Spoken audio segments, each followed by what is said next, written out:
Well, welcome back, and it's so good to share with you what I have been studying this past week.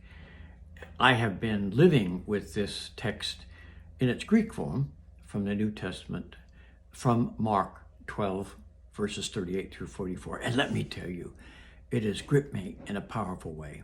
I'm just going to share with you a few of the nuances of the Greek text, not technically, but to explain why the translation I read for you in another video came out the way it did.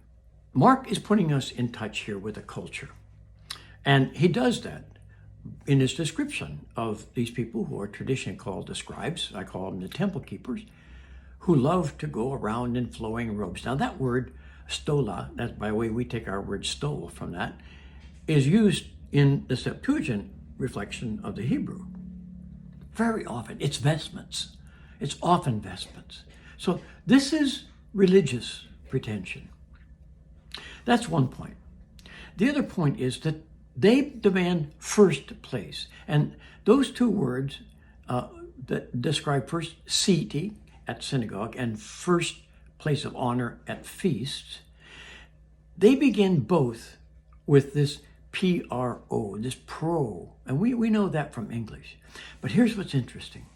As I read that, I said, where else do those kinds of words come up? And then it flashed on me. And we've talked about this recently. Back in Mark 10:31, where Jesus is describing his understanding of how the Christian community ought to conduct itself. And there he says, and the first will be last, and the last will be first.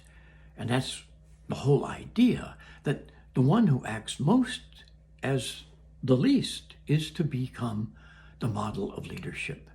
Same construction of Greek.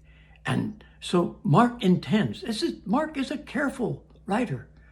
He intends for us, when we see the description of the scribes, to say, this is not what Jesus commanded. And that's a point of reflection. Another subtlety that is not so subtle is both a verb and a related noun, same construction. They describe abundance, or being abundant, or having abundance. It's used 3 times in 3 different scenes. With regard to the Torah keepers, their judgment, their krima is the word in Greek, their sure judgment is going to be an abundance of judgment. And then later on, the rich people casting into the temple treasury give an abundance because they have an abundance. But the third and definitive use is of the widow. And she is described as having discovered true abundance. That is woven right in the text. That's not interpretive. That Mark wants you to think about what creates abundance. That's an opening point that you may want to consider in your reflection. There are other obvious subtleties in the text.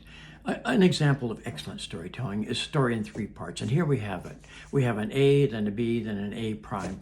Jesus instructs concerning his concerns about the scribes, and then B, we have an actual dramatized story of Jesus going in, sitting down, observing. And by the way, that's done in a very interesting way.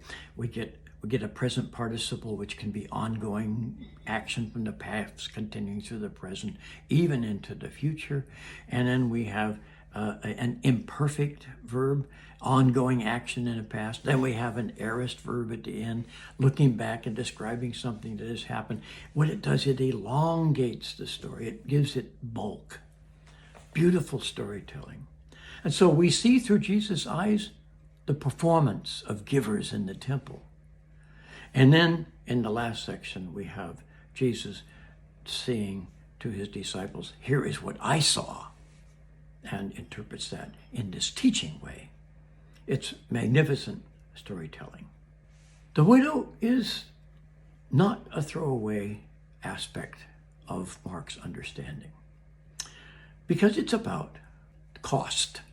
I think this is where I would also suggest that you think as I have thought, which is to say, in Mark, it's absolutely clear that following the leads of this divine new reality Jesus is announcing, getting in tune with it, creates a cost. If there's no cost, it's phony. I've often heard Mark interpreted through Matthew or through John. Integrity demands, even if it's a simplistic, radical understanding of discipleship, we have to stay with Mark. And for Mark, it's costly discipleship. Cost this widow the last crust of bread.